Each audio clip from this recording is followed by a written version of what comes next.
Welcome back. He's back again. It's been what? You were on episode 381 and now we're in the 800s. So it's been a year. Wow. The great plague of a pandemic has sweeping our nation.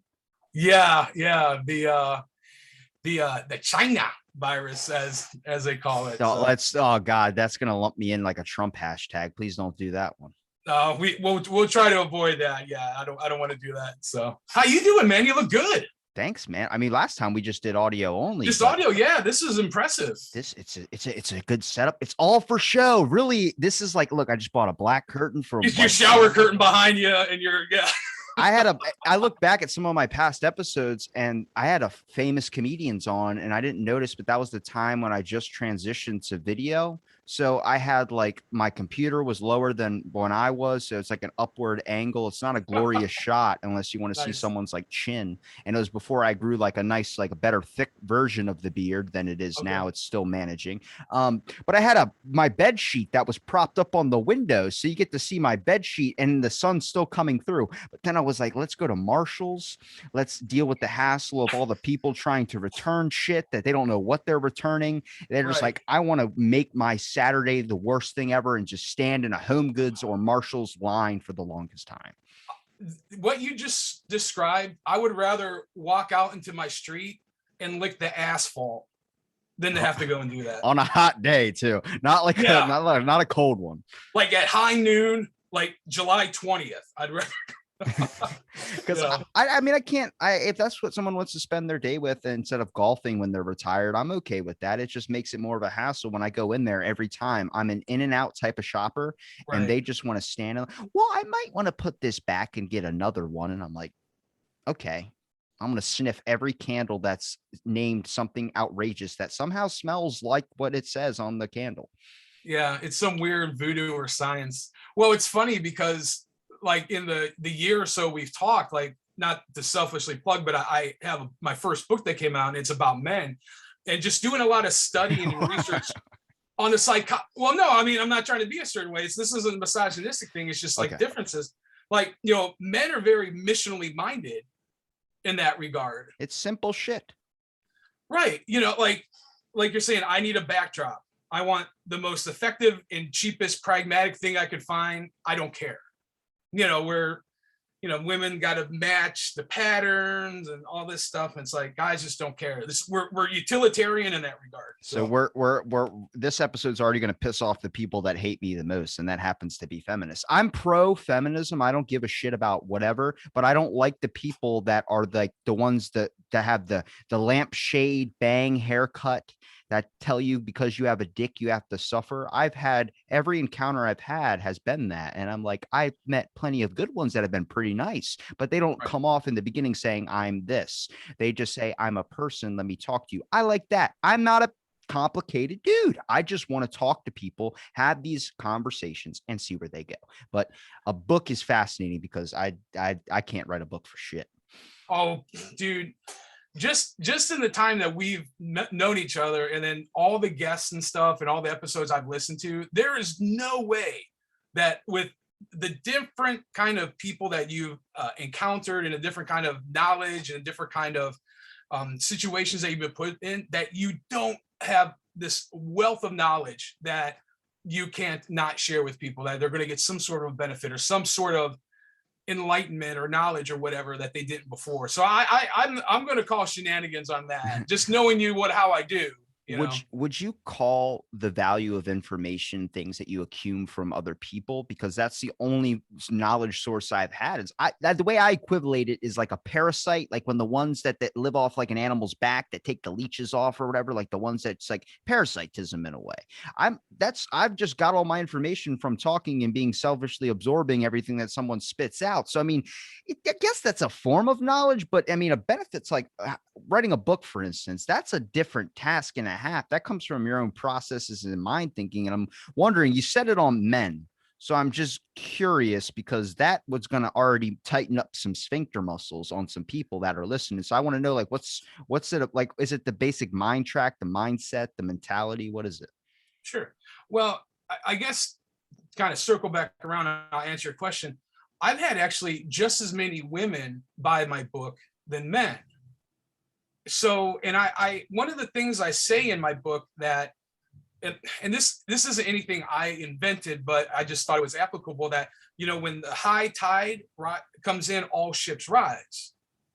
And to me, the misnomer of like just randomly labeling somebody a ist or an ick or whatever, I think you're generalizing and you're painting with broad strokes things that you're let me reword it this way. Like, I think you're handicapping yourself, because there is a great benefit from learning with people or learning from people that have a different point of view. Because I like to say, I don't hold the whole horizon in my view, right? Like, only the Almighty does. So we have a very limited perspective of what we can actually see, and that's our purview. But like meeting you, or like meeting someone else that just has a different outlook on life, if we can be open-minded enough to say, this is a person who has intrinsic value and that have a point of view that in many ways might mirror mine, but in many ways it might differ from mine, I can take something from that and I can grow and I can be challenged, so that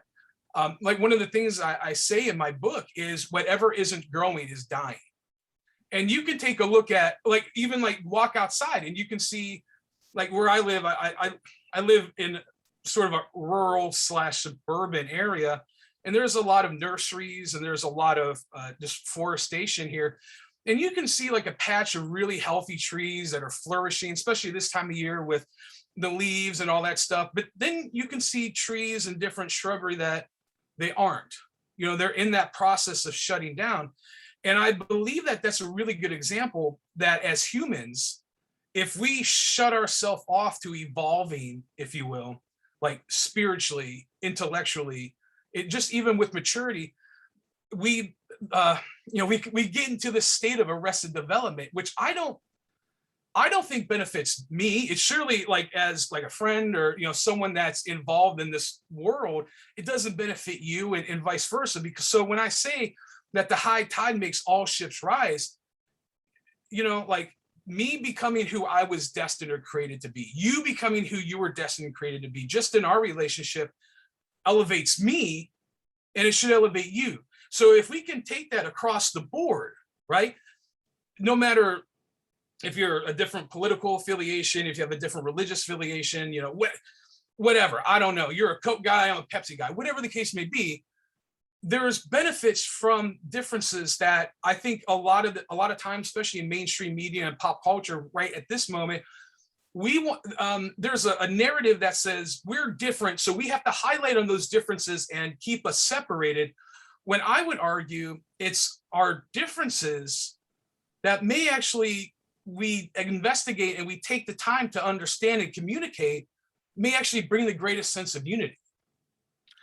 Okay. I agree with you probably 100% on everything of that. I don't think I have anything I disagree on. I think through all the conversations I've had, the easiest thing to do is to build up off similarities. Differences, the perspective that I'm going to bring in is the differences side of things. This society is it okay if I drink? Is it okay if I drink coffee? I'm sorry, I don't want to. Yeah, you're good, dude. I'm probably gonna end up having a sip or two of my Coke. Okay, I didn't know the protocol, so I'm sorry. Okay, go ahead. Good. Sorry. Cheers. But with differences, for instance, society has told us to capitalize on our differences because the differences are what's going to make your advantage to succeed, which in a way is somewhat true, depending on if you're a sports athlete or whatever area you want to program it into. But the era of labeling has been a way to be able to define something and put it into a category. So you want to surround yourself with like-minded individuals. I would say the main probably issue in the world and society and governments, whatever you want to call, is probably the issue that they don't bring another perspective into the table that's disagreeing with what the people are saying. If me and you sit here and talk about how Coke is amazing, who's the guy that's saying Pepsi is the best and Coke is actually pretty bad? I want to know what that guy thinks, because they're going to think differently. Luckily, I'm not invested into anything so much that I would ever disagree wholeheartedly. I think the only debate I've ever gotten into was around the time you were on. I had a guy say that kids shouldn't get free lunch at school. It just shouldn't be a thing. And then later after, like, because I was a kid that struggled and had to get free lunch as a kid too.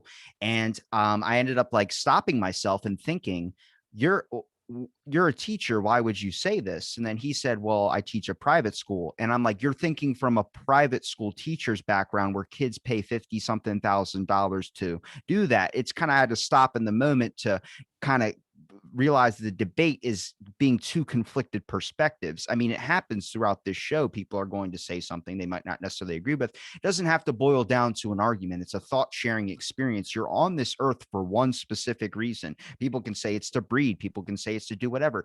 Really, it's to gather knowledge as well. That is the biggest journey we experience. And it's a combination of what makes us as a person. From when you are born, you are constantly adding ones and zeros to your genetic code all the way until you finally die, and your energy goes wherever. If you believe in a heaven, if you believe in whatever. I'm not spiritualist, but I can understand the perspective of why people are.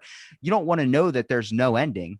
We don't know. Nobody knows. I think you might recede into the earth as energy and become part of this world. The issue is, my whole point of conversation, you learn more from talking with someone that might have a different view than you, or this, without argumentative. The problem is we shut down, because if something doesn't agree with what we want to agree with, we want to shut it down, find our group that agrees with us and stick within that group. And this is why I say social media is a cult. You ready?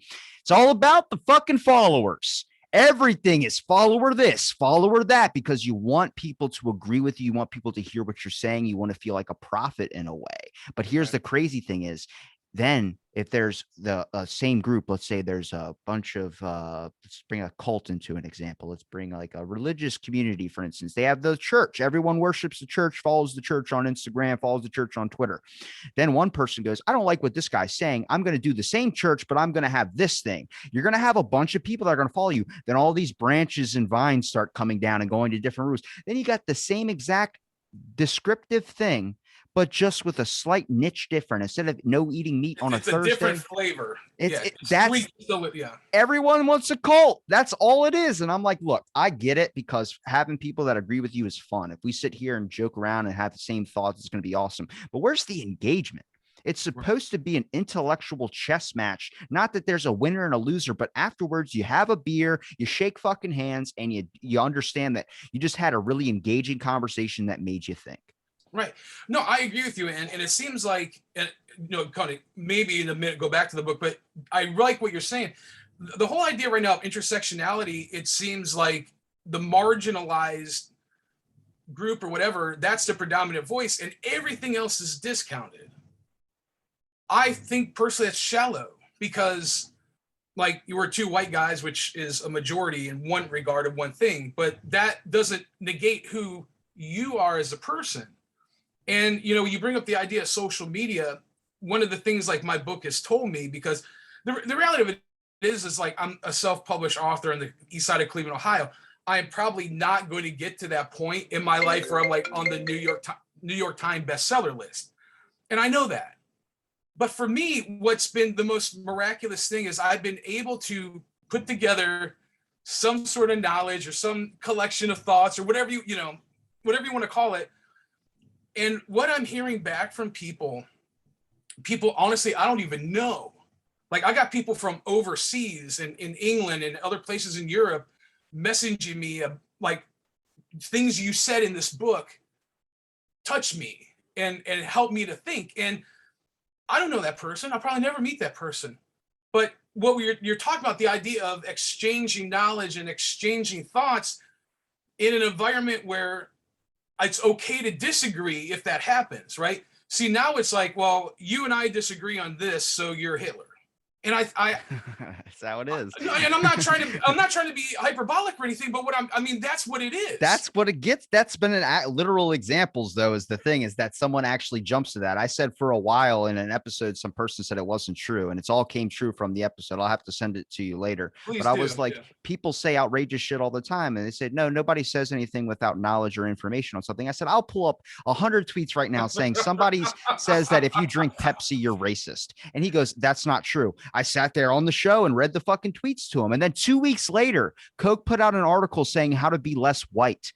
Everybody will label you as something, because that's how we label things now. We just want to define things. It's good with science, but it's not good when it comes to human interaction and people. The thing is, Here's a really good example. If you're a starving person right now, let's say you haven't eaten in 24 hours, you haven't eaten in 32 hours. If I offer you, here's a snap pea as food, or if I offer you a nice steak, what do you want? Well, I want the steak. Okay, so now let's take that example and just transfer it over to something like social media. What's better? The Snap P, which is going to be a small number of people that read your book and feel something from it and really take a hold of that, or I give you a wide branch of audience members that are might agree and might not disagree. It's going to be cool because you want the most appealing thing to your eyes, and that's the big target. But no one thinks about the long payoff. That long payoff of that one thing causing a chain reaction, leading to someone else, to someone else, to someone else. It's Right. it's tasking. Well, you bring up a really interesting point, and it seems like in the last year and a half, through everything that's happened, I don't know if this is by design. I don't know if it's just something that happened because of everything, or if this was a natural step in the evolution of our society. There's been a lot of division, but there's been a lot of separation, which they're two different things. You can be divided and together, but then you can be completely separate, but still have like minds, right? So let me give you an example. There's this thing that humans are communal creatures, meaning like no man is an island, and I believe that. Now I'm not saying like, I live alone, and I like that. I like that, my dog and I, we can do what we want when we want, wherever we want, right? But the reality of it is I have a close knit people in my life that I need, and they do challenge me. They do have different perspectives. They do have different thoughts, and that's what allows me to step back and say, wait a second, this is my thought on this, but I'm not 100% right all the time. And that's the idea of humility, right? Like that's one of those virtues that whatever system of faith you prescribe to, or whatever moral doctrine that you try to adhere to, humility is a prized virtue. Being able to just say, I believe it was Socrates or Plato who said, I know that I know not. Like I've really been into Stoic philosophers Well, lately. to truly admit that you know everything is admitting that you know nothing. Right. And that's the thing. Like the older I get, literally, I realize I literally don't know anything. Like I have an idea about a couple things, but That's how I am. I'll be the first one to say I say what's on my mind. I say my thoughts and stuff that I've accumulated, but I don't believe there's a definitive answer to anything. I don't believe water's water. I think H2O, what? An alien comes down here, what do they say H2O is? Something completely different. You don't know. Everyone it's just, perspective. yeah, it's whatever knowledge we've gained. I mean, you talk about self-isolation being different from division. That's 100% true. I have talked to plenty of people, at least a couple of people for sure. But at the same time, I don't message people. Like I'm not best friends with every single guest. I'm not. You can message me. I will be an ear for you. And this is to you too, man. If you want to message me, message me. I will get back to it. I will respond to you. I won't just ignore you and shut you out like a horrible person. No, I will not do that. But I also keep to myself because everyone has their own shit going on. And that's the issue, is that it becomes self-isolation. It's supposed to be an energy exchange. A conversation is an energy exchange. You're supposed to exchange your thoughts with a friend.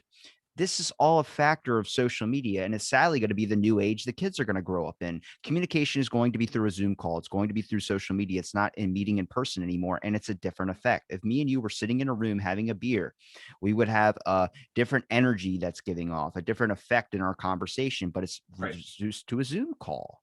Right.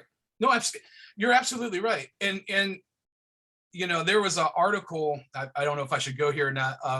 There was an article in the Wall Street Journal on their Sunday edition about 2-3 months ago, and the title of the article was "Welcome to the End of Humanity," and it talks about the rise of transhumanism, which the pervasive thought is you're able to upload your consciousness into some sort of an AI mechanism or AI facility, and then in that, sorry, people are bugging me. But in that, your essence becomes alive digitally, whereas your body and your facilities and your wherewithal disappears, and theoretically you live on for eternity. That Immortality. Right. And I mean, just my spiritual discipline, I don't believe that. But also it kind of makes me think of every single science fiction movie like I've ever seen, like, be it The Matrix or even Johnny Depp did a movie. Um, Transcendence. Thank you. Yes. A couple years back about that same thing.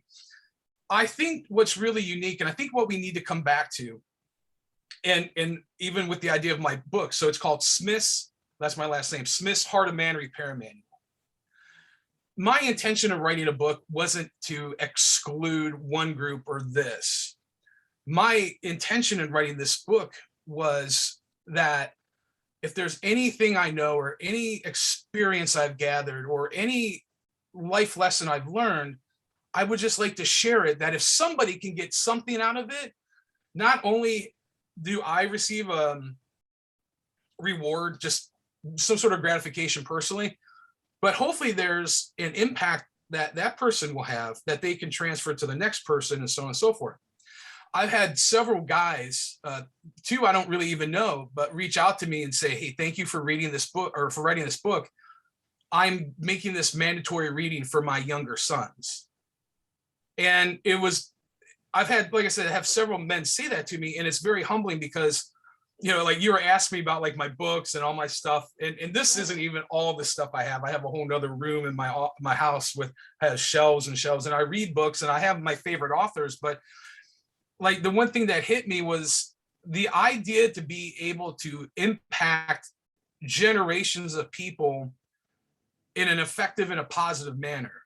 Right? You can be a total dick while your time on this earth is here, but what is that going to do you? Like, what, you talk about the greater betterment of man, or making this, like, I'll give you an example. My dog takes me on a walk every morning, like for 3 or 4 miles. And I always make a point to say hi to my neighbors, and I, just at least wave, someone's driving, or, whatever. And it's not because, like you're saying, like, I'm not an overtly social person. I have my group and they're my people, and, but I want to know that where I'm living, where I lay my head, I'm doing what I can do to try to spread some love and try to, I don't know that me just saying hi to somebody is going to pick them up and say, hey, somebody actually does care. And that's one of the things I've been confronted with. The last time we talked, I was in the middle of the darkest period of my life. And I get a certain way talking about it. My ex-wife left me, and I actually had wrote this book and finished it and found a professional editor to send it to, but she left the day before I was supposed to do it. So it literally sat for like 2.5 years, because I'm thinking, how can I write a book about, trying to be a good guy, and like, what are some good qualities and characteristics to hold on to help you in life? And I felt like a charlatan.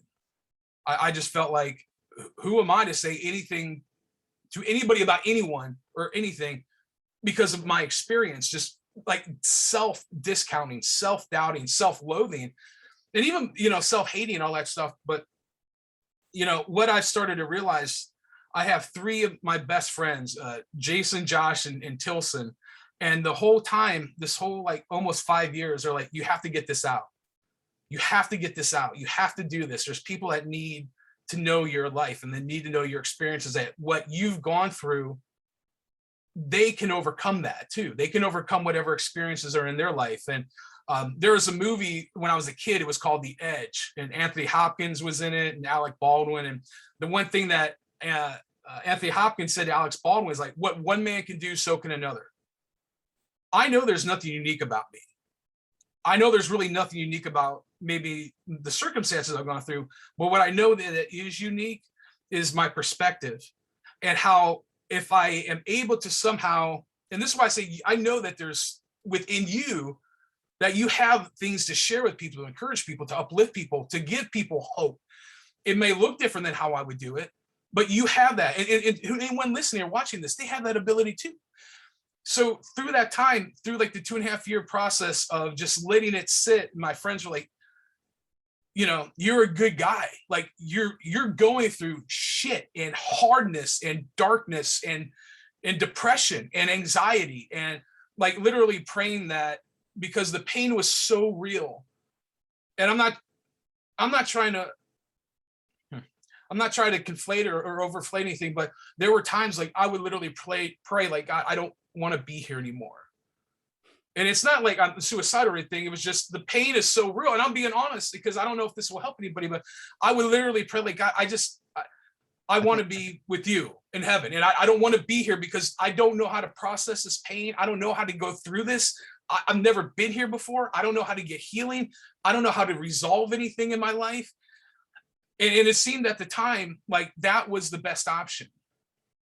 it's that tunnel I've talked about a couple of times. It's very hard to see out to the end of the tunnel. I'm not in it right now, but I'm in it. I have severe depression, but I don't Yeah. look like it just because I mean people that are usually in the most pain tend to hide it pretty fucking well. Well, Um, look at like Robin Williams Yeah, or well, he's probably my all-time favorite person in the world when it comes to stand-up comedy, but he also had Lewy body syndrome. And that's just like if you really I put up a tweet, I said if you just watch any of his older stuff and know what he was going through with Lewy body and all that, it's a different effect in the comedy. Like it's just like, oh shit, you're hiding so much sadness. You can kind of yeah. see it a little bit, but it's a concept of like times are hard. I think my cousin put it into my head the most when I had just this past year. I mean, like 7, 8 people just gone. Just a couple took their own lives. A couple got into accidents. Lost someone like a family member, and lost another family Sorry member. to hear that, brother. For But real. it's the pain can make you stronger, but it hurts in the moment. You know, my biggest Yeah. fear of a lot of things was like there are times I'm like, I just drive the fucking tree into the car, like or drive the car into the tree. You know, it's that type of thing. But my cousin said, is that weak? People say it's weak if you kill yourself. Or is it the strongest thing you could possibly do because you could not see a possible end or you couldn't see anything where you didn't want the pain to go on any longer? Sometimes the strongest thing is really your perspective on it. There's things that go on in this world, and it's why I get so mad about mental health, for instance. I don't think you need a personal day. I don't think you need a me day, a time to relax if the world wasn't so fucking tough. But the world is very, very tough. It makes it impossible for you to survive because the industry doesn't care about you. They think of you as a number and they want your money. The biggest thing is people say, well, there should be more mental health things. I don't think so. I think there's plenty of them out there. The issue is the money. The government gave $850 billion to Blasio and his wife lost it. All 850 billion. That happens so much in the government. It's ridiculous where I don't any of this stuff. I don't even get mad at corporations anymore. I used to go off in tangents about corporations. I think they're all whatever, but it's all because nobody gave a shit about the people that were following after them. You think the McDonald's company, everyone considered them the four horsemen, the devil apocalypse, whatever you want to call it. They're just someone that only cares about the people that they know and the people that they love, and that's their family. It doesn't matter if it fucks up future generations. The issue is you're asking people, I'm even asking people to have empathy for others, which is very, very fucking hard to do when you look into the world and you see the darkness that looms in it. And that darkness, sadly, gets lumped into that ist or that ism or that whatever. It's all of that. You lump it into that because that's what you see. That's what they show you on the news. I think it's an easier way to keep people divided when the sole purpose is that we're supposed to unite together. I don't know what that would be. I talk about coronavirus. I've had near death experiences before, just outside of before the virus. 2 weeks it lasts where you're loving life and you think everything's great. That the first 2 weeks of the pandemic was like that. And then everyone reverted back to their position because the way that society is set up, the way the industry is set up is for you to go back into a peg spot and be miserable a lot of the times. They don't really want you to be a creative. They want you to make money and production value. Now, their perspective is we're a very small country, or we're a big country, but in a very small amount of time, we have succeeded and passed so many other countries that have been here for thousands of years. It's very, very weird. And people go, well, why is that? Well, we borrowed a lot of money and now we're in a hole in a way where they basically got us by the balls. Now, the way to fix that is everything that we've been doing production value wise, it's to make up so we can be more self-sustainable. But sadly, we have people that are elected, no matter if it's Biden, Trump, whoever the hell you want to say, it's just money's the issue. When money gets involved, corruption gets involved, and then you start lacking empathy for other people. If you ask me right now, would I donate $1,000 out of my pocket to a fund that's going to help benefit future generations?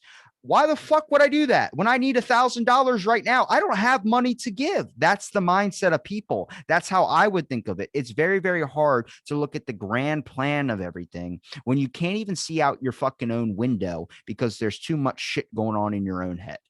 No, you're there's like literally like a dozen things you just hit on there. I'm trying to like process, but I think maybe in keeping with what we're talking about, the perspective, you know, with being empathetic and literally trying to put yourself in someone else's shoes. I think that's where it starts. You know, like again, I can tell you like during those moments where I would have those thoughts, like it's better if I'm not here than if I were be here. There would be moments like my dog would come up and like want me to pet her. Or, and I know that might sound like just a minute thing, but the idea of is hope. The idea is reaching my hand out to you, that in your time of need, you grab it back. And it's not about being judged. It's not about being looked down upon. It's not about saying, oh, you know, there's no big me in life, right? We all go through difficult times that go beyond our understanding, go beyond our experiences. And even if you're talking about, like, I would even say the corporatization of government, and that's a whole nother thing.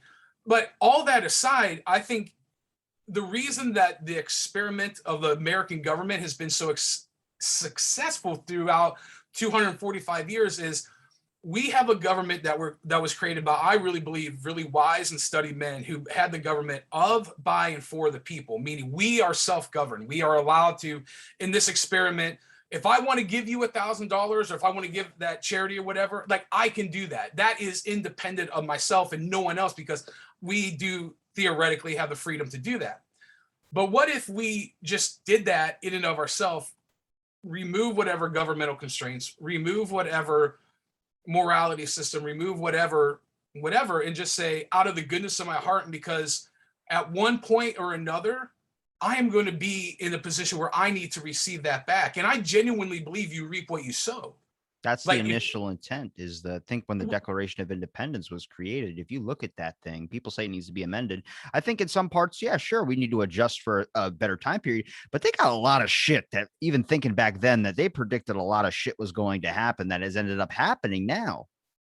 Well, it's funny because I literally, in my office where I'm at right here, I have a big copy framed of the Declaration of Independence. I find one glaring fault in the document of the Bill of Rights, and that's no term limits. There's a quote that says politicians like diapers need to be changed often. And I find that to be a glaring fault. Like, why do we have people that have been leading governmental systems and governmental programs longer than you and I have been alive? Well, why is power so corrupting? That's the thing. If I give you power corrupts, absolute power corrupts, absolutely. Yeah, you know? well, Plato even said lack of participation, and this is where kind of you get in the diametrically opposed position that we're talking about, like with the admiration of the Declaration of Independence. Plato said that refusal to participate in government means you are governed by your inferiors. And once again, I'm not a partisan. I just want to be free. Like, I want to be free to make my own decisions, and I respect you or whomever that same thing. Like, whatever, I only have a couple hard lines with things. You know, like I don't like pedophilia. I'm not a big fan of abortion. Not an Epstein But outside of that, if you're not hurting me, if you're not hurting, you know, like if someone wants to, I don't know, right? If you aren't maliciously hurting people and you're minding your own business and you're just, you know, you're being a good person, you're contributing to society in whatever way you can, then just leave people alone. And I don't know how or why we're at this point now where, well, you have to do this. It's like these people that were like in my high school, we had like hall monitors. You know, it's like they're on this little power trip because they were dorks in school or whatever. I don't know what the right word to say is, but it's like this power trip, you know. It's like, leave me alone. I'm going to leave you alone. I'm going to respect you enough to make your decisions in your life and your family the best way I know that you know how to. All I ask in return is afford me that same opportunity. Yeah. That's probably how I am. You treat me the way I want to be treated. I'm going to treat you like an average. I don't like my supervisors. They don't talk down to me. They talk to me like I'm on the same level, even though they can fire me at any moment. They just know I don't respond to the whole negativity thing. I don't respond to the whole telling me what to do. You ask me what to do and I will do it for you 100%. There, the basic principle kind of is there's two types of people in the world. There's people that want to be left the fuck alone, and there's people that won't leave them the fuck alone. It's 100% true because sadly, when it comes down to Karens, when it comes down to whatever it is, Right. everyone's got their own perspective. I can see why Karen would be so upset, but it's also a power control thing as well too. See, power is this weird little bastard of a demon, I would say. It's an in a way. alluring, intoxicating drug. Yeah, I mean, 100% of it is. It's just when you have it, it might not start off with bad intentions, but it always gets riddled down the line with it. I mean, you want to start making people do things, and then when they stop doing things you want them to do, you want them to leave or you want them to be gone somewhere. It's it's interesting because as much as I can say that, America has its faults, I always say it also is doing pretty fucking well for a couple hundred years old. I mean, it's top notch and top batting and stuff. But the issue is the it's not really it's the foundation has been run by people that shouldn't be running the whole foundation, and that's a factor of power. Term limits, for instance, are the best example of what needs to be added in there when it comes to certain positions. You have Yeah, power past 2 years, past a year, past whatever, it starts going to your fucking head where people start to feel the need to do this type of thing. And I think with the pandemic, when they put everyone on lockdown, was my biggest issue. You're not as free as you think you are. And that was the biggest thing, is when they even admitted that the Bill of Rights was thrown out the fucking window when it came to the pandemic. It was disguised as 2 weeks in your home. Then you were getting fined if you left. Even a month in my town, it was a $5,000 fine if you were caught outside without a work permit to be able to go to work. And it's like, hang on a fucking second. I pay bills. I do this type of stuff. Why are you controlling me? And you start to realize it's like this government control type thing. And then people pushed back. This is my biggest thing, is if you have a problem with the government, if you have this type of thing, they're scared of two things: religion. Not as bad as it was a year ago. Last time we talked, I think religion was still pretty like up there. I talked to a rabbi and I told him the two things to be afraid of was, if you were the government, was religion and people. And he goes, why do you say religion? I was like, but that one's being shaky ground because they're tearing up churches and they're just they're destroying them and they're building something else over there. And he goes, I don't believe that. Nobody messes with the church. Not 2 weeks later, Vatican priests were arrested. 13 of them were. That was around the time that happened. And I sent him that article. He blocked me. I don't care, but I'm saying this is what it gets to. It gets to a point where you start to realize when the people come together, it's unstoppable. When you have a nation of people come together against something, you start to realize it can't be controlled. That's why do you think they started closing restaurants and bars like where I live at like 8 o'clock? I'll give you an example. The Green Dragon Tavern, who was owned by Samuel Adams. That's a great name. John, right. Well, John Adams, he was the first vice president, the second president. The Sons of Liberty, they would gather at Samuel Adams Tavern to organize and to plot and to share news. There's this, like, and we keep talking about this like a theme, I guess, like the synergy of people coming together. What I can tell you in regards to religion or spirituality is this, is that I believe the First Amendment is there for a reason. And when that begins to be deteriorated and violated, we have the second. Now, I'm not advocating violence. I believe in the supremacy of knowledge, and I believe in the supremacy of being guided by the Almighty in decisions that you make. That, and I tell this to people, especially on our podcast, if things get violent, we lose, right? Like, you can look at any kind of civil rights, any kind of conflict, anything, whether it be in America or globally. When things go kinetic, there's always a downward spiral, and it goes very rapidly, very, very quickly. Is that a beeper? I think right now, what's that? Is that a beeper? No, my phone is being. I'm about to say, is that a beeper? Today. What are you, a drug dealer? Jesus, who has a beeper? Yeah, man. Anymore? I got people are blowing on my pager. But got the meth. That's right. I could be a doctor, but sure, doctors and drug dealers. Oh my. Well, God. It's funny on my book. On my book, actually, I show you the cover. I designed it like I have a heart, And someone's like, "Are you a doctor?" I'm like, "No, I Shut just." up one more time. That's a good book. Oh, thank you. Yeah. So this is it. Not the plug, but I wanted to email you a copy of the ebook, but yeah, it's on like Amazon or whatever. I'd be humbled if someone buy it, but it's been doing really well. I'm very impressed and surprised with it. But I have the a couple whole listeners that bought a past guest who spoke to ghosts on my show. So I think you might get a couple sales there. I'd appreciate it. They want me to sign it. I'd even do that for them. But the larger point to what I'm saying is that I believe that like what you're talking about, and this is why this is important to me. Being in college, I was an English major. I was a journalism major, communications. If you can control the narrative through language, you control everything. Let me give you two examples, okay? Lockdown. The term lockdown was created in the California penal system in the 70s, that when there were riots or when prisoners got out of control, they would lock them down in their cells until all the dust and everything clears, because that's how you keep people controlled. You only lock down prisoners. You don't lock down free men and free women. Quarantine, the second example. By definition, you only quarantine people who are sick or people who have infirmities. You don't quarantine people who are whole and people who are healthy. What I'm trying to say is that it's important, and you asked to circle back about knowledge and gaining experience and stuff. I have a whole chapter in here about wisdom. And there's a difference between wisdom and knowledge and logic and experience, but they all combine together. That's what that is. It equals wisdom, right? My perspective tells me, like you're saying, when you only lock down people that are, by definition, like prisoners or incarcerated, when you only quarantine people who are sick, and you see the exact opposite happen. You have free men and women being locked down for what crime? There was no crime committed by the individual, right? Then you have people who are being forced to quarantine when you only quarantine people who are sick and you have people who are whole.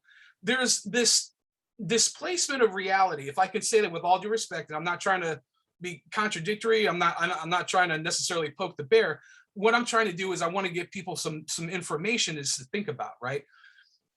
The older I get, the more I value my freedom. The older I get, the more I value my liberty, meaning like I said, I want to live my life. I want to be as loving and peaceful, as generous as I can to whomever, right? And at some point we have to realize we're going along our daily lives. And when I'll word it this way, when tyranny encroaches upon us, we can acquiesce and we can succumb to it, or like our founding fathers did, and how they established in the documentation of the founding of our country, we can say, wait a second, no. And there's so much power in just saying no. And you know as well as I do, because we've talked, with everything that's happened with the coronavirus, anyone who has a dissenting opinion is deplatformed, removed, blocked, and whatever. So it's circling back around to our conversation where if you have a difference of opinion, that's great. Okay, let's just sit and talk about it, because maybe there's something I can learn from you. Maybe there's something you can learn from me. Only authoritarian regimes completely defang people with opposing opinions and opposing statements, if you will. And it makes me think. And that was one of the predominant things through all of the last year and a half. If there's no truth or there's no threat to someone sharing an opinion that might differ from what the mainstream opinion is, why not let that person speak? Well, it's my biggest thing I've been ranting about for a long time is the Chinese government, for instance. We're copying that model. That's what our government wants to be, is an authoritarian type system, but it's not going to work because sadly, most of it still, our power is still in our hands. There's only a matter of time until we eventually copy that model and it starts working. But the way they do it is the sales pitch. The difference between the word lockdown and the word quarantine, it's the same shit, but one has a noble purpose to it. If you're quarantining, you're seen as a good person protecting others because you don't want to get anybody else sick in your family. You want to protect grandma. But lockdown comes in a way of, now you're taking away my freedoms. You're taking away my rights and ability to do something. Look, when it comes down. Yeah, but what kind of maniacal asshole wants to say, I purposely want to get people sick? Nobody wants to get anybody sick. Right. That's the thing. And that's what they capitalize on. You got to understand the government doesn't Exactly. give a fuck about you as a person. We've just somehow got it construed into our heads that they're caring individuals. It's that. Here's the thing. The government's not the issue. Government is red, white, and blue. Okay. That's the government is amazing. It's the people that are running the shit. They're in a Yes. fucking hole. They have things that we don't know about. They won't let us know. They won't do all this stuff. I just tell people, and people go like, the government wouldn't do something like that. The government, Operation Midnight Climax, they were drugging people to do horrible acts. It leads into Charles Manson Tuskegee shit. experiment.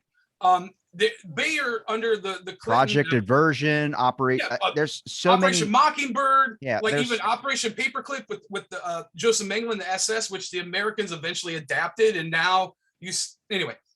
Warner von Braun in our space program. Yeah. Okay. All that stuff. Skip over that. But what I tell people is if you just look at history, you start to realize that the issue is that they just want a bunch of worker bees doing something. And people go, there's no way. And I'm like, that's how the system works. The issue is when, like with censorship, I got mad at censorship for a long time because now they just started letting in the lab idea. You can now talk about it. You can now do all these things without censors ripping it out and blocking it or doing whatever. We put too much faith in these companies now. And when I say the Constitution thing needs to be amended, is that you need to put a clause in there now that all these giant corporations, when they have this much power, because nobody predicted social media back then, that they need to have a type of thing where if they're going to be these giant labels of information and sources now, the internet, you cannot restrict the flow of knowledge. That doesn't make sense. You want people to learn, you want people to understand and sort through themselves.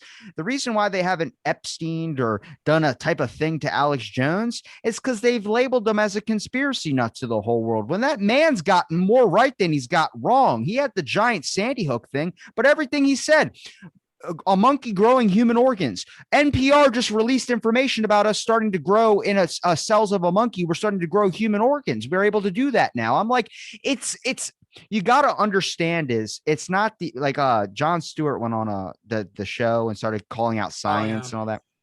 Colbert. Science is not bad, but it's just the way that people want to keep pushing the boundary of when it starts to become like inserting yourself into technology, like we were talking about before, right? Expanding life. Okay, but what's the downside of that? How long until you have to keep paying a nominal fee to stay in the system where they can unplug you at any moment? You start to realize there's other things that come with it. It starts off with laudable goals, but no one sees the end goal. I had a biomechanical engineer on here who was telling me about putting on robotic parts and getting to where you can infuse yourself with robotic parts and stuff like that. And I was like, okay, so it's good that we can give a person who doesn't have legs the ability to walk, right? And she goes, it's amazing. I said, yes, yeah, 100% it is.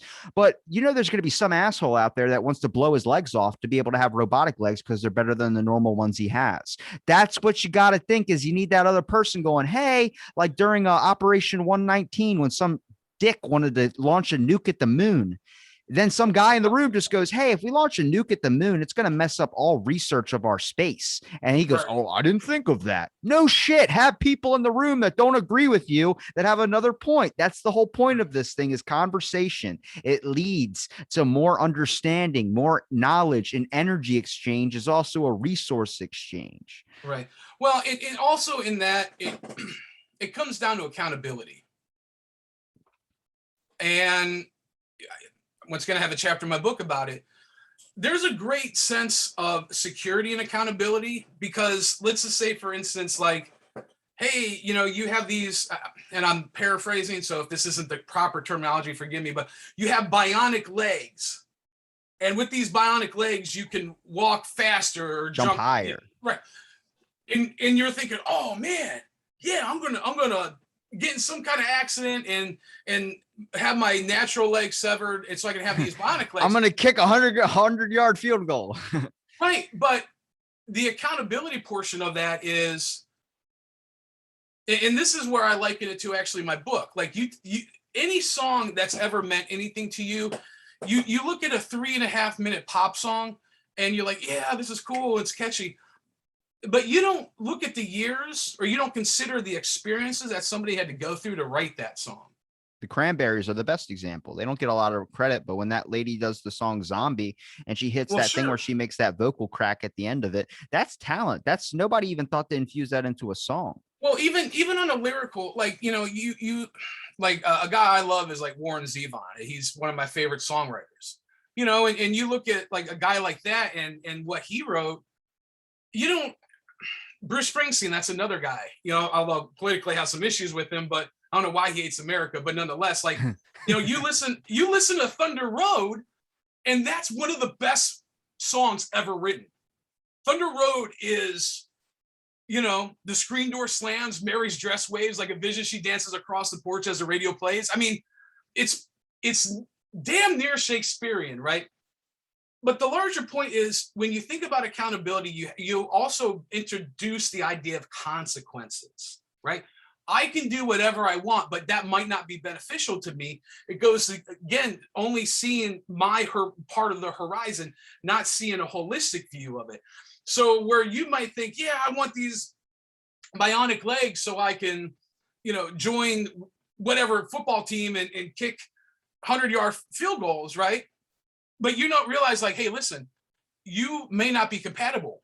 Like, your body chemistry and structure may not actually take to this. Or there might be years and years and years of surgeries that you have to go through.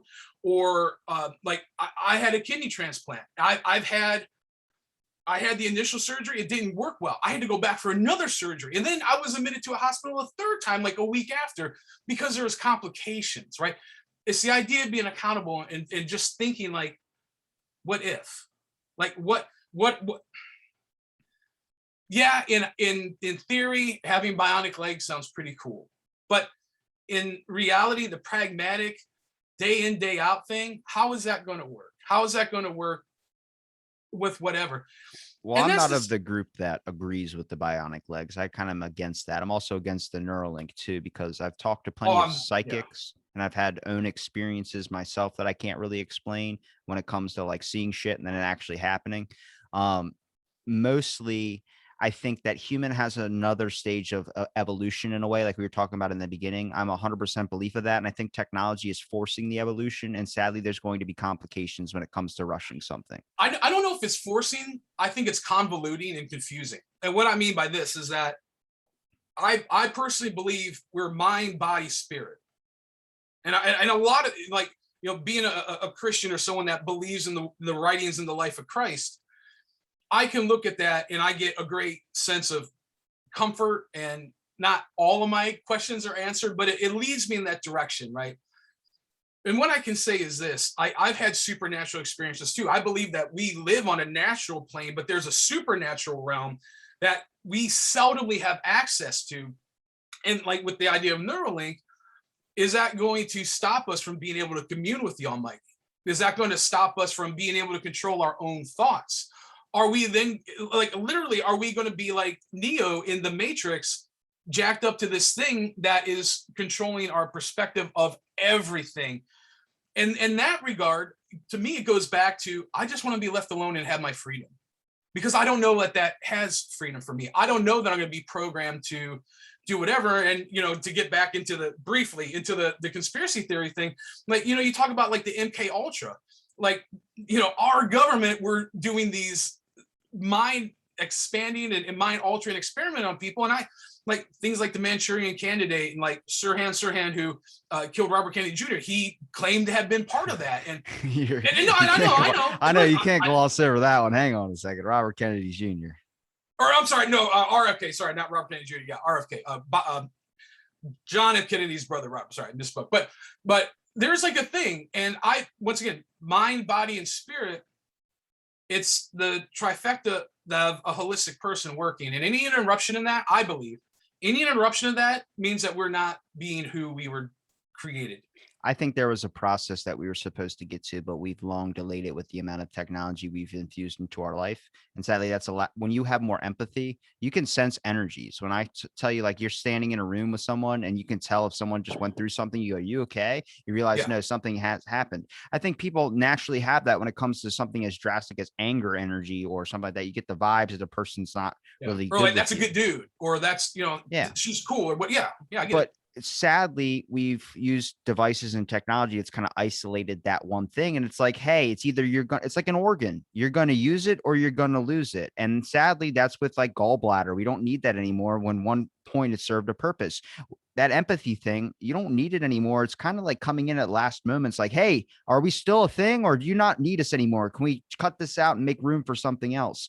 And then technology is going to replace that. I don't think it should. I think we should all learn to naturally adapt and develop that ability. It's why people study meditation so much, as they believe there's another form, because there is another sense. Our brain probably unlocks more than what we have the capabilities of understanding now. 50 years from now, we'll unlock more. It's just the issue is people want what's easy. And if you tell them a Yeah. device is going to be able to do it for themselves, they're going to want to do that instead of go through the long process of trying to develop it. And sadly, I just consider it's like social media. I mean, it's just like devices like this. It's not the same effect if I'm sitting in a room with you talking. It's a different, it gives you the benefit. It's what conversation is going to eventually turn into 100 years from now. Kids are going to be texting. It's all going to be a new form of communication. Right. Our words through having conversations in school are probably going to get reverted to another social media platform. And then it's going to be the same effect, but it's very, very diminished in the actual feeling it is. When you come home after a long day and you talk to a personal friend that wants to hear how your day went, you tell them everything was horrible and that all this is happening in your life, and they go, it's okay, it's going to get better. That feels so much better than some person just sending you a message and you reading it.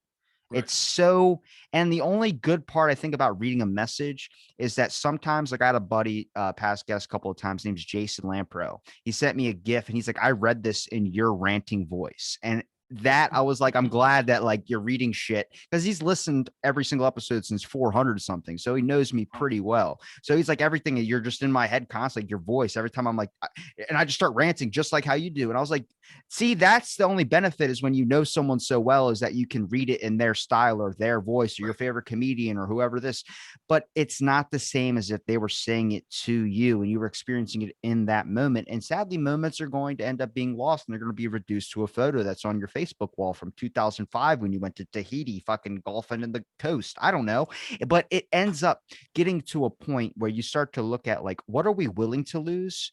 And what are we gaining? The return is not as big as you think it is. It's pretty small in the grand aspect of what we're losing.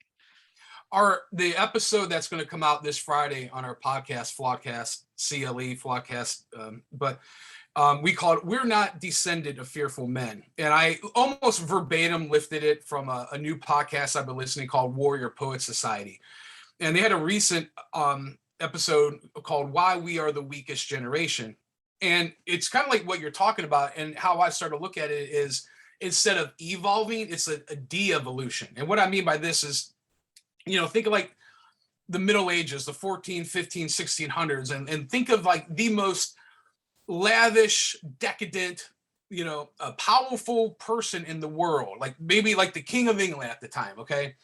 Like this is the most powerful person in the world, living in the absolute lack of luxury. But this person couldn't go to their fridge and get ice. They couldn't get in a car and drive on relatively safe roads at 70 miles an hour and get to one place and then come back relatively easy. They didn't have running water that you could take a shower or go to the bathroom inside. There's this, and I'm grateful. I don't want to have to go out and take a dump, but there's this idea of being weakened and being conditioned to be weakened through technology. And it's a matter, I think, of balance, right? Like right now, I think this is a great use of technology. You're where you're at, I'm where I'm at, but like we're conversing, we are connecting on whatever level this is. And hopefully anyone who hears this, they'll be able to connect with us in that regard too. However, if you also look at the fact that like there's a coffee shop right down the street from my house I normally go to, and I'll do some studying and research there. And the other day I was waiting for my coffee, and there was like 4 or 5 people that had to wait because they're busy, and every single one of them are on their phone and this and that and the other. And I just started looking, I'm like, and this isn't a judgment thing. I just thought, what have we become that we can't wait like a minute or two to get a cup of coffee and, like a muffin or something without. We haven't hit immortality yet. Time needs to be savored. Well, and that's the one thing I gained, and really in a quantified way to appreciate through the lockdown, the idea of the community. Like when the quote unquote lockdown, when you're forced to be separate, it should give us a greater appreciation for those moments that we come together. And like you say, like we break bread, or we get to grab a beer or grab a burger or whatever, and we're interacting with one another. We're building that bond.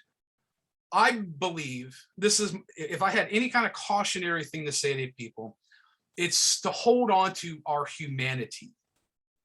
One of the things I've been talking a lot to people is, when I was going through that dark time I mentioned a little bit ago when my ex-wife left me, I read the New Testament, Matthew, Mark, Luke, John, and then the book of Acts over and over and over and over again, literally for about 2.5, 3 years. Those were the only things in regards to spirituality I read. And I'll tell you why. And this is my opinion, and people can say whatever, but I'm just sharing my opinion.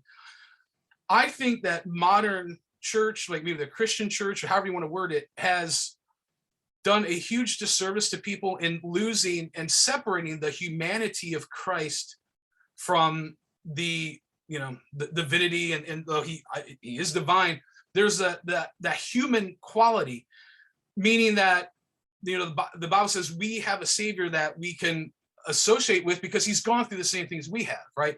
Like if, like recently hearing your uncle pass, and I can empathize that because I've been there and done that, right?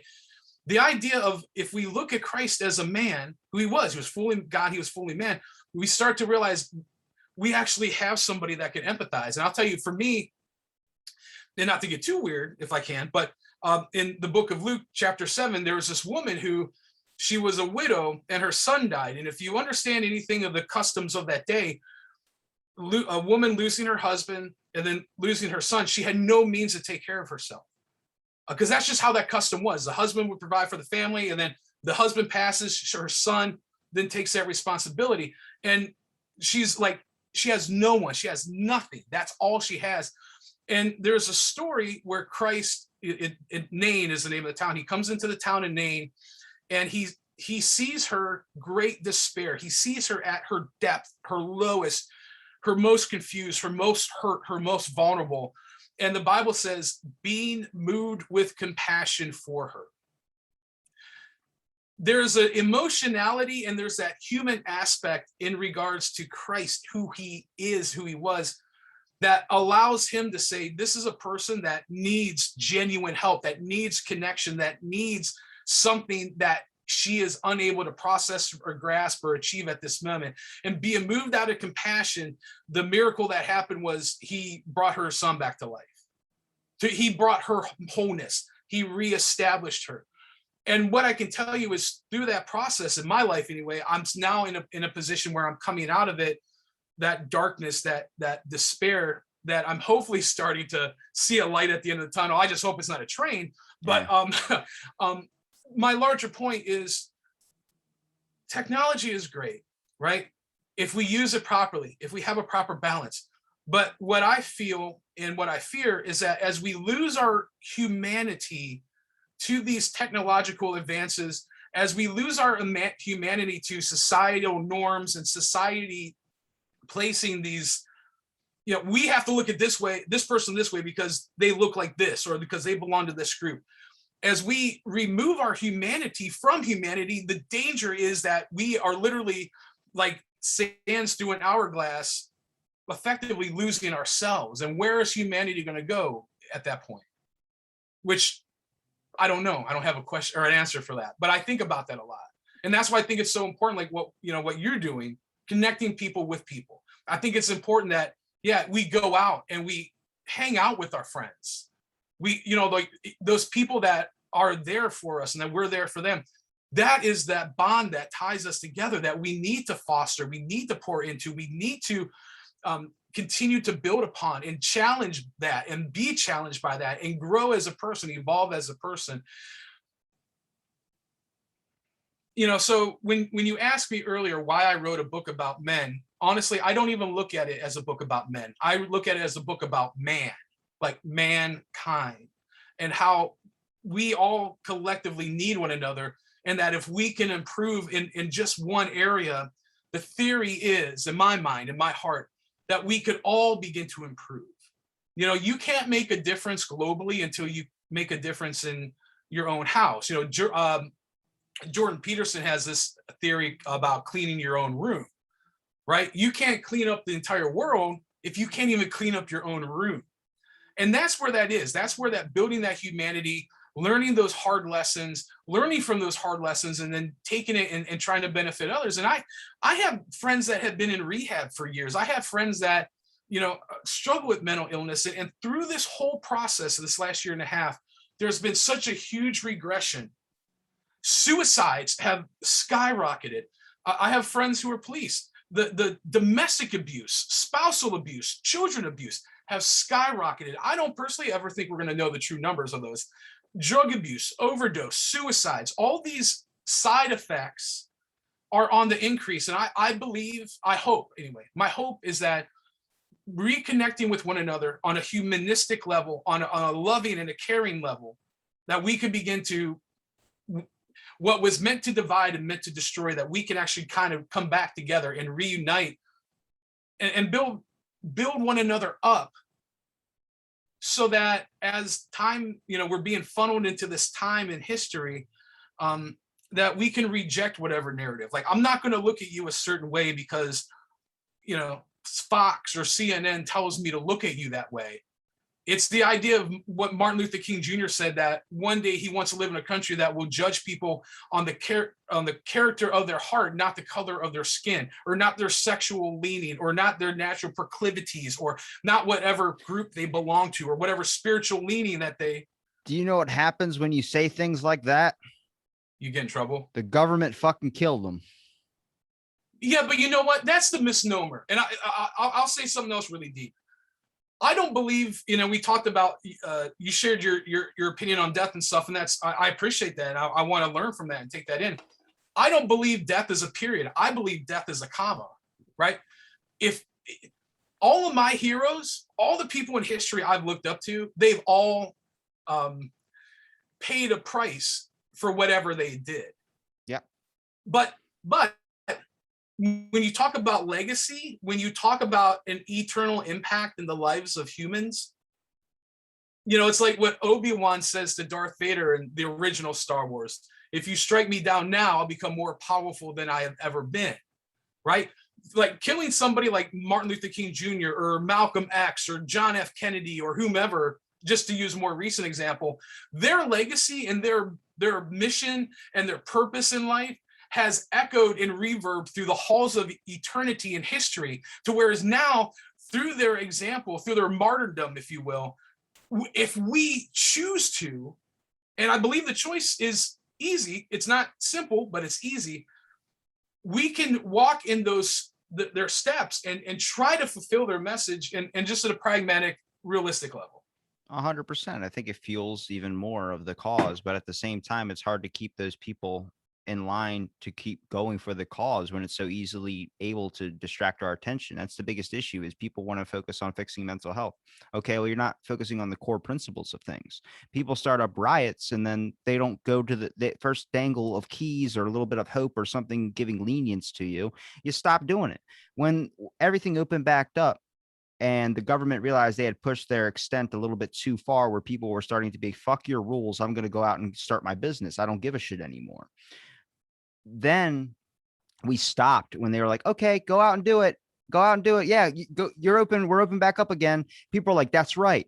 But then they were like, yeah, because we told you to. And they're slowly trying to manipulate you to make it seem like that's part of their thing, is that they let you be out. And it's like, guys, at this point, you got to realize when it comes to control, like lockdowns happening again, not going to happen again. It's not. It's going to be a lot more difficult. I tell you, I believe it's that. You're going to have to dangle something really, really shiny in front of our eyes to be able to go back into that. And even some of us aren't going to do that.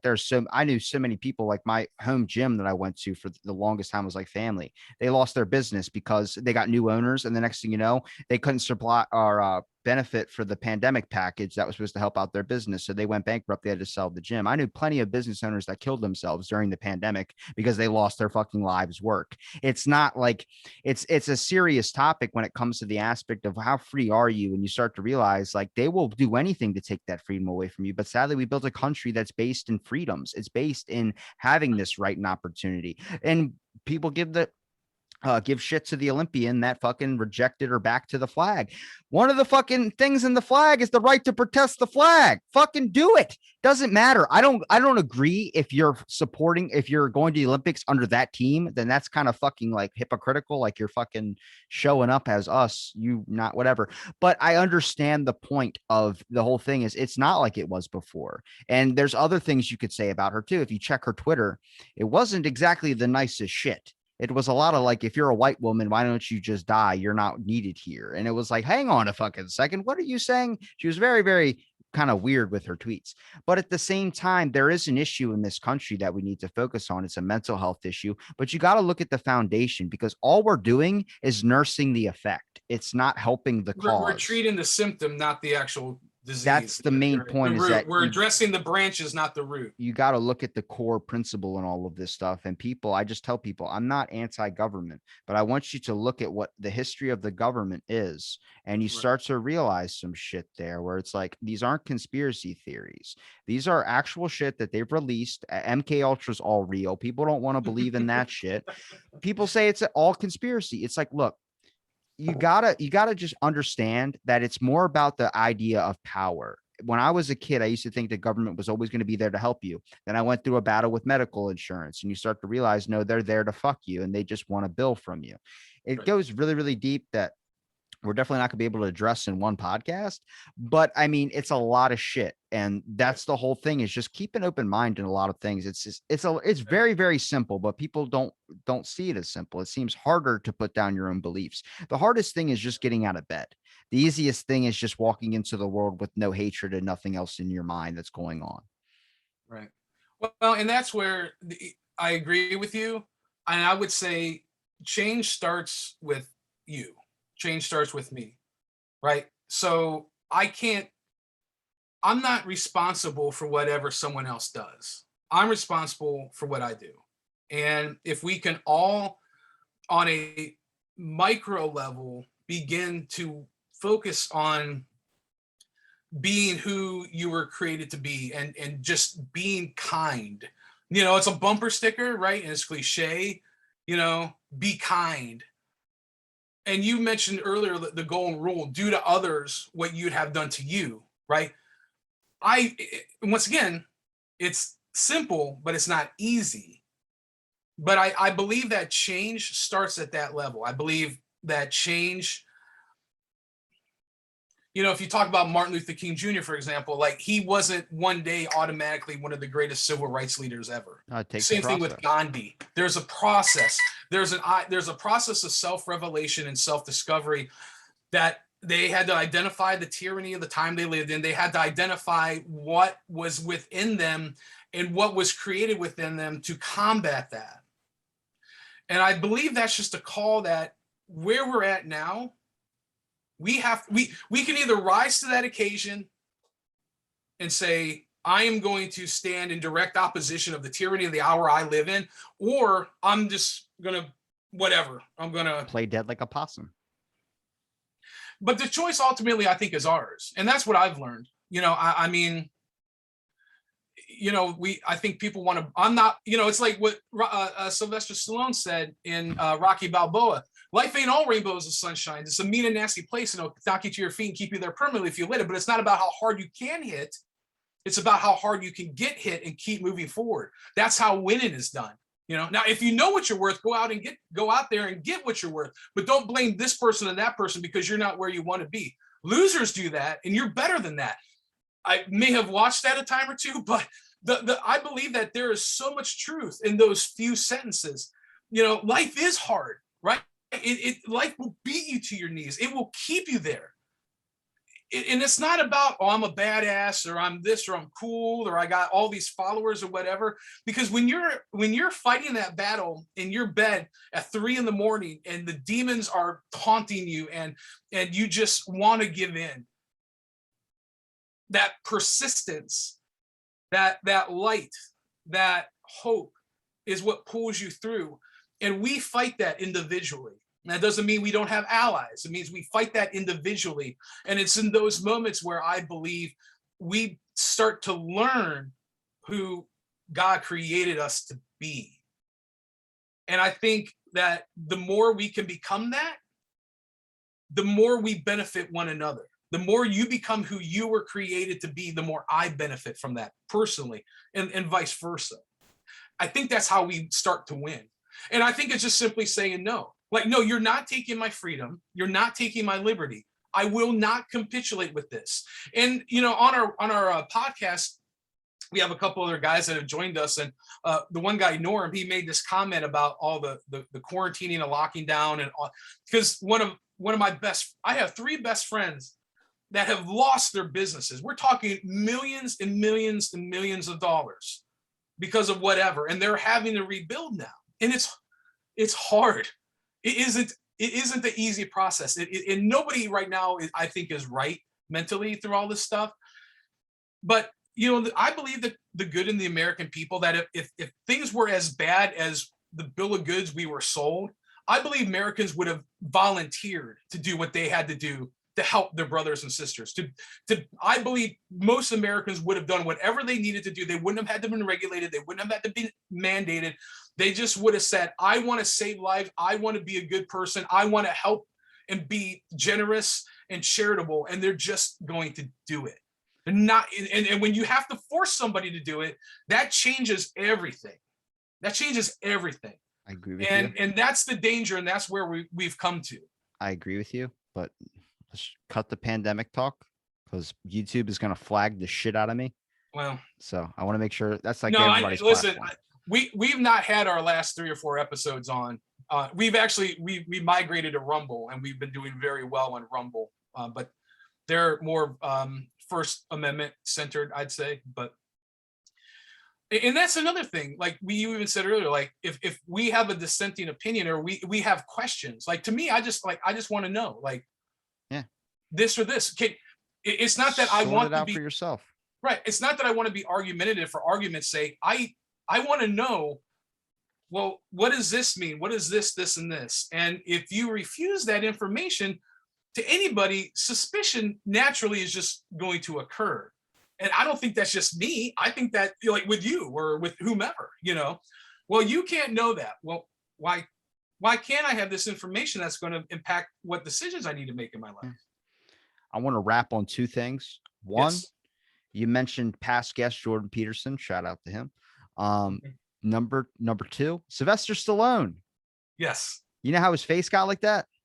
Yeah, he was actually born that way. It was like when he was being birthed, there was some the doctor grabbed him with forceps and pinched his face. That's nuts, man. Yeah. So Stallone's actually he's a hero of mine. He's next week's episode. Seriously? Yeah, Jordan Peterson was like 100 episodes ago, and then Stallone's next week. Wow. That's interesting. I'm kidding. You I don't reach out to famous people, man. It's more of a pain in the ass. It messes with my flow of conversation. It's hard to get past the whole fame aspect when you start talking to someone you've seen on the big screen. You're like, oh my God, and they just want questions. I'm like, I'm not questions, man. Yeah. Well, when I was a music journalist, there were like, when I interviewed Rum DNC, like that. Yeah, it's a little intimidating, but I get it. Intimidating as shit. Yeah. He's killed people. No. Where can people find your book? Where can people find your podcast? Yeah. Okay, great. Yeah. So this is the cover again. Actually, I designed it, did all of it. The Smith's Heart of Man Repair Manual. It's on Amazon. It's in any local, or if you have a bookstore in your community, which they're diminishing, which says a lot, but just, you can order it there, print on demand. Flawedcast CLE, website's flawedinc.com. I can get you a copy if you want. I'm not, like I said, it's not even the money. I just want to give this out, if I can help people. Like, and I know that might sound trivial or cliche, but like, this whole process has changed me in a way I never expected. And I used to think nobody gives a shit, but I've been confronted with evidence that people do. And in my heart and how I process things, I'm confronted with evidence. I can't dismiss that. Yeah. So, Smith's Heart of Man Repair Manual. It's on Amazon, ebook, paperback, obviously. So I appreciate any support. Flawedcast CLE, anywhere podcasts are. I'll make sure I link it all in the description. I'm sure this will be one of a couple more we'll probably have down the pike. I I don't plan on waiting 500 episodes. I think I'll have you on sooner than that. That'd be Um, great, brother. I'm but always honored. I'm always honored. And I'm proud of what you're doing, man. And I just want to send you off with this. I haven't been able to listen to all the 500, but I've listened to a number of them, and just seeing your arc. And this is why I want to encourage you. If you feel like you have things to say, don't discount yourself, man, because we talk here and there sporadically, and I don't think you give yourself enough credit. And there's a lot within you that helps people and that will continue to help people. And as you grow as a man and as a human, you're going to continue to see the fruit of that. So I want to encourage you that you're in your lane, you're connecting people, you're doing the work, and you're doing what a lot of people wish they could do. So I want to encourage you with that. And I look forward to talking with you again soon. And, until then, I appreciate everything you do. for sure, man. I appreciate it, man. And thank you for making me blush on air at the end of the episode. But thanks everybody for listening, and we'll catch you next episode.